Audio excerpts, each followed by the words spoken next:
Welcome to Being at Home with George during the time of COVID. I'm very excited about being here.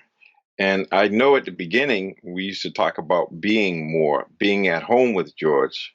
And today, I'd like to talk about what I would call guiding principles of being. And it's interesting because recently I've done two podcasts, and both of the hosts have asked me three things that I know for sure, or something similar to that. And my answer was the only time we have is now, number one. Number two, the only person we could be is ourselves. And number three, all we need is love. And so when I think about being, I'm really talking about being here now. I'm really talking about being your authentic self or being my authentic self. I was speaking in first person. For me, being here now, being my authentic self, my real self, and being loving. If I want love, I have to be love.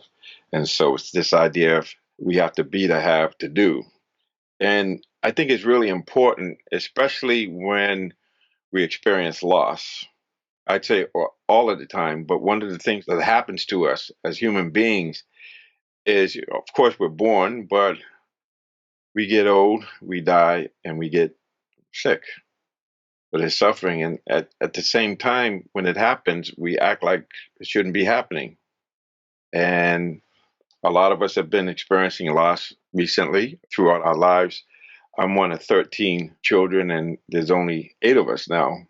I lost a sister, my sister Evelina, yesterday, and I lost my sister Linda 2 years ago, right around the same time Kobe Bryant passed. There was a week there where I lost Kobe Bryant, my sister Linda, and my friend Bobby from high school, really good friend.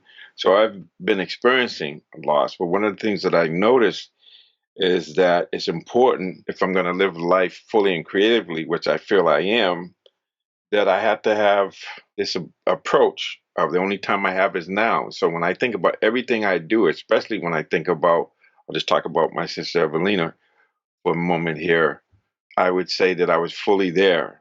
I was being in the present, being fully there with her, being my authentic self, which meant me being a wise guy, keeping her laughing and telling jokes. I laugh at my own jokes, but also being real and the idea of being loving. And that's the challenge. How do I continue to be loving and to be love? And so these are principles. They don't change. I call them guiding ideas, but they don't change. Principles don't change. They're timeless and they're universal. And so my experience is it's still a challenge to let go when we experience loss, whether it's the loss of a person or a job or a way of being, or just this freedom of just being able to walk around without a mask or without the concern of catching some disease or getting hit by a car or just dying suddenly. I was talking to a friend recently and I asked her about her daughters because they play hockey and they're doing well, but at the end of the season, they struggled at one of the games. And then I said, "Oh, that's interesting. I wonder what happens." It happens. And then, matter of factly, she said, and my husband died suddenly. He had a heart attack. And I was like, wow, it was really painful. And at the same time, it's real. And so the idea is to be there. So when she told me, I was just being in the moment, being there, hearing it, being my authentic self, which is to feel that pain, that loss, and at the same time to be loving, be able to give her a hug and talk about how sad that is, and at the same time just being there and dealing with those uncomfortable feelings or whatever it is. And this is what we talk about in this process, as we always talk about, which I didn't do earlier, but I'm going to do it now. And that is we create this possibility of what? Of embracing, saying yes to whatever happens, and at the same time generating hope so that we can sustain the ability to be here now, no matter what's there. To be authentic ourselves, that means feeling whatever we feel and being real with it, and at the same time being loving, being able to have an open heart, open mind, and to just embrace people and realize that if I am fully engaged in what I'm doing now and expressing myself authentically and being loving, which means seeing that I and the other are one, getting beyond this illusion of separateness, then I can live life more fully and creatively.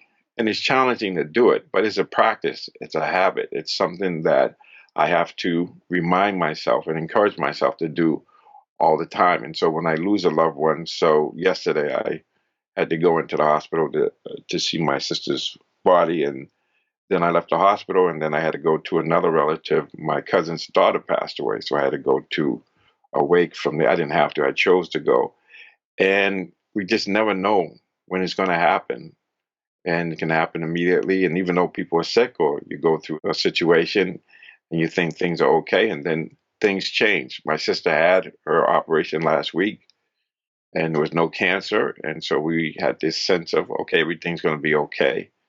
And then she gets rushed to the hospital, and she's dead within 24, 48 hours, because you can get an infection, your vital organs can shut down, and that's it. So I don't have any regrets, because I was there.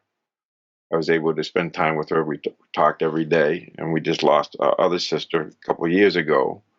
And those are the two sisters I have that are, Sister Linda's 2 years older than me, and my sister Evelina, who passed away, is 4 years older than me. And the interesting thing is when I was watching the game and I got the message about Kobe and his daughter and the other 7 souls on that flight had perished, my sister Linda and Evelina both called me to see that, make sure that I was okay, because they knew that we were close. And they also knew that I had been on a helicopter with him. So it's just interesting that 2 years ago they were here, now they're not. And so I'm here today, but I may not be here tomorrow.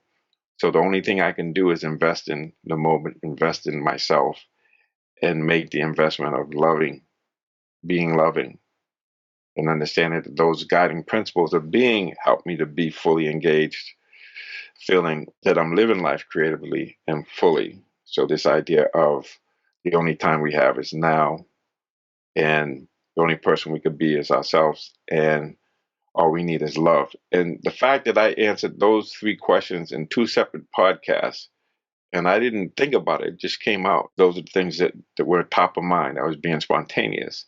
And so that I've said those 3 things in 2 recent podcasts, that's telling me that I need to really reflect on that, because once again, we talk about true understanding comes from reflecting on experience. And if we reflect on the times that we've felt more alive and more creative, it'll be because in that moment, in that activity, we were in the moment, we were being authentically ourselves, and we were being loving. We were actually in a growth mindset, or a mindset that says, whatever comes up, I'm going to embrace it and generate the hope. And in that space between stimulus and response, I'm going to be present, I'm going to be authentic, and I'm going to be loving.